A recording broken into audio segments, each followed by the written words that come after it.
এইটা হলো আমার গলে সেই মা মরা বাচ্চাটা, যেটা 1 বছর পর সে নিজেও মা হতে যাচ্ছে।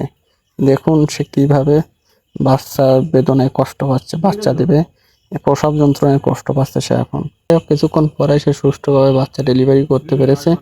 মা এবং বাচ্চা দুজনেই সুস্থ আছে। দুঃখের বিষয় এটাই যে ও কখনো মায়ের দুধ খেতে পায়নি, হয়তো 1বার কি 2বার যেন মায়ের দুধ খেয়েছিল, তারপরে 24 ঘন্টা পর ওর মা মারা গেছিল। আজ সে নিজে মা হয়ে গেল এবং তার বাচ্চাকে দুধ খাওয়ালো নিজে নিজে। পৃথিবীতে একমাত্র নারী জাতিই জানে যে প্রসব বেদনা কেমন, প্রসব যন্ত্রণা কেমন, যেটা পুরুষ জাতি কখনো অনুভব তো দূরের কথা, কখনো কল্পনা করতে পারবে না আসলে প্রসব যন্ত্রণা কেমন।